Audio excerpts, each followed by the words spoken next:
ng Self-Control Integrated News. Sa ulo ng ating mga balita, mainit na talakay ng taong bayan at iba't ibang reaksyon ng mamamayan tungkol sa usaping mga layunin at pampulitikang kadahilanan ng imperialismong Estados Unidos sa Pilipinas. Sinasabi na upang higit pa ang pag-uunlad ng bansang Amerika ay kinakailangan nila ng mas malawak pang kapangyarihang pampulitikal. Kabilang dito, ang usaping pagtatatag ng base militar ng Amerika sa Rehiyong Pasipiko na kung saan ay ito ang kanilang magiging depensa laban sa malalakas at influensyang grupo. Alamin natin ang opinyon ng taong bayan kay TV6 Kabayan Angelo Godoy, live mula sa Intramuros, Manila. Kabayan Angelo, ano-ano ang mga reaksyon ng mga mamamayan ng Maynila ukol sa usaping pagtatatag ng base militar ng Estados Unidos dito sa ating bansa? Sang-ayon ba sila sa mga layunin ng imperialismo ng Estados Unidos? Magandang araw sa mga opisyal. Makakapanayan natin dalawa sa presidente ng Maynila ng Intramuros at alamin natin kung anong kanilang opinyon. Ganito si Binibining Era at si Binibining Francisca upang bigyan ng kanilang opinyon. Binibining Era, ano pong inyong palagay sa pagpolitikal kadahilan ng Estados Unidos dito sa ating bansa? Kabilang pagtatayo ng kanilang base militar. Ito po ay mabuting tulong sa ating mga Pilipino. Magandang araw po. Hindi po sumasang-ayon sa layunin ng imperialismo ng Estados Unidos. Naniniwala po ako na talagang gagamitin ang ating puso sa kasilayan ng kontrol sa ating bansa. Maaari po bang ipaliwanag sa ating manonood ang inyong opinyon tungkol sa usapan?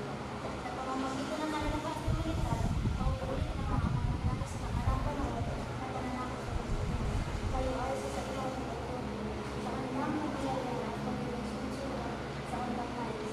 Mawawalan sa mga sarili karapatan sa ating bansa sa pamamagitan ng kanilang imperialismo o kasing.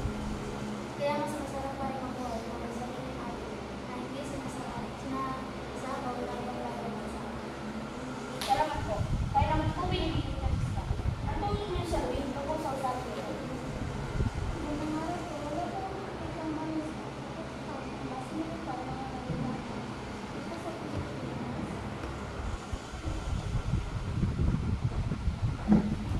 Ang mga Amerikano ay naituring na kaibigan natin. Mga Pilipino, sa katunayan, marami ang Manila nagtatrabaho mga kababayan natin sa kanilang bansa. Sa madaling salita, sumasang-ayon po ba sa mga layunin ng imperialismo ng Estados Unidos maging sa politikal kadahilanan? Wala naman po siguro masama sa pagsang-ayon lalo ng publiko ay makakatulong ang malaki sa mga kapwa natin Pilipino at natin sa ating bansa. Sa tingin ko, mas uunlad ang ating bansa sa layunin ng Amerikano imperialismo dahil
Kabayan Lance, magandang araw at mga manunood. Nandito ako ngayon sa Pampanga upang alamin at pagpatayag ang mga residente tungkol sa pagtatatag ng base militar at mga layunin nito. Kabilang sa mga makakapatayan natin dahil sa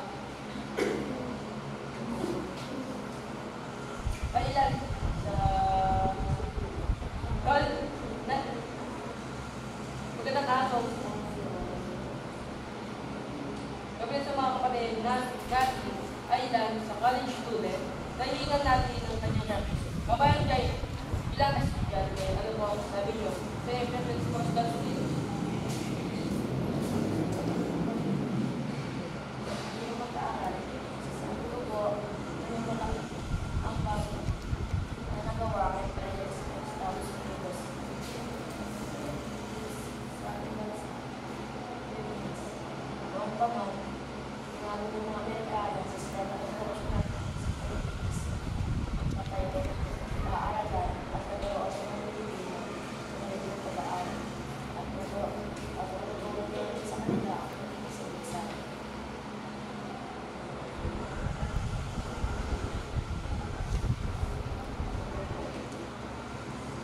Ayaw mo payag ko sa college student na sa Kabayan Jai mo tungkol sa preference ng mga Amerikano dito sa ating mahal bansa. Hihingan na rin po natin ang reaksyon ng kabayan natin si Ginoong Bernardo. Ayaw po ang inyong sabi at reaksyon sa mga layunin ng preference ng mga student. Magandang araw po sa mga layunin ng Amerika sa Pilipinas. Ako na magandang tulong at pagkaalaman sa pagkakaliwatan ng mga Pilipino. Gayun din sa mga bagong teknolohiya na makapagpakilala.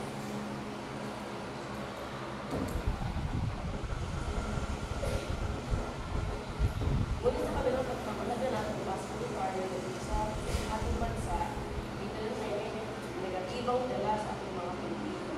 Maaari itong magbigay ng pangalit ng banta sa mga kalabong at sa mga Amerika ng China. Bukod dito, sakaling magdala ng pagkakatan ng Amerika sa mga kaawang bansa, mawawalan tayo ng kalayaan, mawawalan ng kalayaan ng malagak ng buhay. Sabi sa ating bansa. Salamat po, Team Cornelia. Ayan po ang opinion at salugin ng ating mga kabayan. Mula dito sa Bart Pampanga, sinasabi ng mga mamayan na ang IFF sa pagtitulak sa base militar ay may magandang magtutulot at negatibong dala para sa ating mga Pilipino. Gayun din sa bansang Pilipino. Joanna Tudupina, dahil nagpolitika sa Bart Pampanga, balik sa iyo.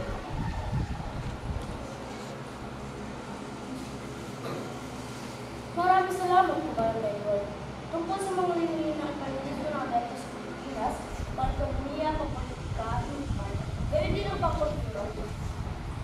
Magkakaroon ng mga layunin nito ng iba't ibang epekto sa ating pamumuhay. Dahil ang periodismo ng Amerika sa Pilipinas ay nagdulot ng malalim na epekto sa kasaysayan ng magiging sa kasalukuyang bagay ng bansa. Kabayan siya, ano ang iyong salubin sa bagay nito? Tama naman yun, no? Magandang relasyon natin mga Pilipino sa Amerikano. Marami silang naging ambag sa ating lipunan, ekonomiya at edukasyon. Dahil napakalawag ng kanilang influensya sa pinagkakaroon ng mundo. Ngunit ang pagkakaroon ng base militar sa pamumuno ng mga Amerikano ay hindi talaga patas para sa ating mga Pilipino. Dahil isipin na naman natin, ano? Ang Pilipinas ay posibleng maging battleground kung magkakaroon ng gera ang Amerika sa ibang mga bansa. Maganda ba ang layunin ng Estados Unidos ukol sa kanilang imperialismo politikal at may tuturing man natin sila kaibigan? Ngunit ang imperialismo ay mananatilis ang layunin upang tayo ay tutulungin at pamahalaan ng mga Amerikano. Isipin natin ang mga bayan, lumaya na tayo, nakabit na natin ang kalayaan mula sa mga mananakot. Paano pa ba tayo masakot muli sa mga layo na malalasing bansa? Siyempre, Pina. Ganun tayo eh. May talayaan at may paligid sa kanya. Bukod dyan, masarap ang buhay sa ating sariling bansa na malaya at walang inaalala. Kaya nasapit natin bilang Pilipino ang kalayaan. At yan ang mga nagbabagang balita, opinyon at reaksyon ng taong bayan mula sa Team 6 sa Control Integrated News. Ako po si Kabayan Angela Doy, ay mula sa Itamuros, Manila, nag-uula. At mula sa Bart Pampanga, ako po sa kabayan Joanna Rodriguez, nagtutulak. Mula sa Ako po si Kapay Laza Adrinuete, nag-aatid ng balita sa anuman sa mundo.